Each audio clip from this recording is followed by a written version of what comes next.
Calon Presiden nomor urut 2 Prabowo Subianto berulang kali setuju dengan pendapat Capres nomor urut 1 Anies Baswedan saat debat Capres kelima di JJJ Senayan pada Minggu 4 Februari 2024. Yakni Prabowo Subianto setuju dengan pendapat Anies Baswedan terkait program untuk kesejahteraan guru dan dosen. Pihaknya menyatakan setuju dan menyebut Anies Baswedan merupakan mantan Menteri Pendidikan. Meski demikian, Prabowo menyampaikan bahwa akan lebih baik apabila pemerintah mengkaji dan mengaudit apakah sistem pendidikan serta kesejahteraan guru dan dosen di Indonesia sudah baik. Pasalnya, menurut Prabowo Subianto, banyak kebocoran dalam alokasi dana yang diturunkan dan hal tersebut menyangkut masalah mental dan budaya. Adapun pernyataan Prabowo Subianto itu disampaikan untuk menanggapi program dan komitmen Anies Baswedan terkait kesejahteraan guru dan dosen. Diketahui sebelumnya Anies Baswedan turut menjawab pertanyaan dari moderator perihal komitmen paslon untuk meningkatkan kesejahteraan serta kompetensi guru dan dosen. Menjawab pertanyaan tersebut, Anies menyatakan bahwa seluruh lapisan turut bertanggung jawab penuh atas kesejahteraan guru dan dosen. Lanjut, Anies Baswedan menyatakan akan mencanangkan program percepatan sertifikasi untuk guru. Selain itu, ia juga akan mengangkat 700.000 honorer menjadi P3K. Kemudian, ex-gubernur DKI Jakarta itu juga menekankan pentingnya penghargaan dan tunjangan bagi dosen dan peneliti yang berbasis pada kinerja.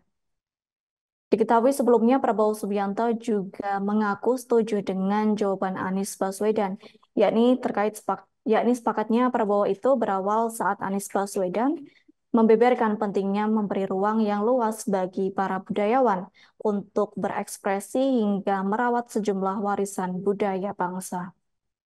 Selain itu, pria yang juga menjabat sebagai Menteri Pertahanan juga mengaku setuju dengan ucapan Anies Baswedan perihal pengembangan teknologi melalui investasi di sekolah-sekolah, termasuk teknologi yang bisa mendukung penyandang disabilitas untuk memenuhi kebutuhannya.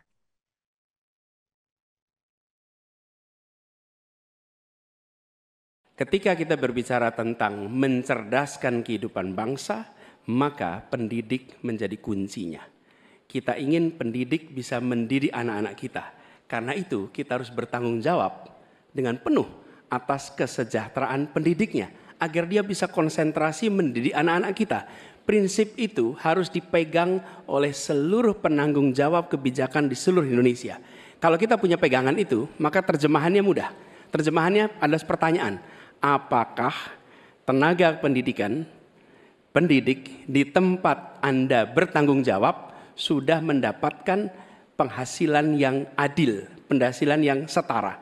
Jadi masalah-masalah yang kita miliki sekarang, misalnya ada puluhan ribu guru honorer belum diangkat jadi guru P3K. Ada 1,6 juta guru belum tersertifikasi, lalu beban administrasi. Itu semua bisa diselesaikan dengan prinsip tadi, bahwa kita harus bertanggung jawab atas kesejahteraan pendidiknya. Jadi program yang menurut saya harus dikerjakan, kita akan rencana kerjakan adalah percepatan sertifikasi guru. Pengangkatan 700.000 guru honorer menjadi guru P3K. Kemudian beasiswa untuk anak guru dan anak dosen serta anak tenaga kependidikan. Jangan sampai mereka mendidik ratusan anak tapi anaknya tidak pernah bisa menyelesaikan pendidikan sampai tuntas. Kemudian penghargaan dan tunjangan bagi dosen dan peneliti yang berbasis pada kinerja. Dan yang tidak kalah penting adalah mengurangi beban administrasi. Dosen beban administrasinya luar biasa besar. Dosen itu mengajar, meneliti, melalui pengabdian masyarakat. Tapi jangan diberikan beban administrasi yang terlalu besar.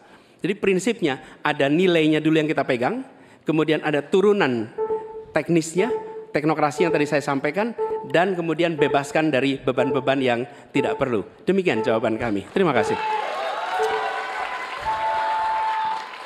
Selanjutnya kami persilakan kepada calon presiden nomor urut 2 Bapak Prabowo Subianto untuk menanggapi atas jawaban yang disampaikan oleh Bapak Anies Baswedan. Waktu Bapak 1 menit dimulai saat Bapak berbicara. Secara garis besar ya, secara objektif saya menilai jawaban-jawaban Pak Anies baik, bagus, relevan. Saya banyak setuju dengan jawaban tersebut. Mungkin maklum beliau mantan Menteri Pendidikan begitu. Siap, Bapak.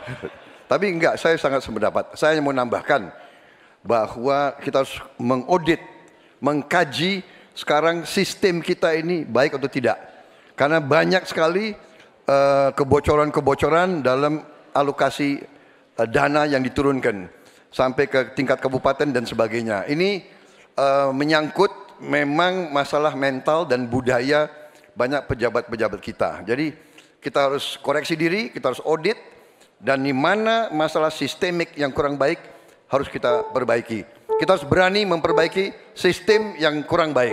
Terima kasih. Masih ada waktu Bapak? Download Tribun X sekarang. Menghadirkan lokal menjadi Indonesia.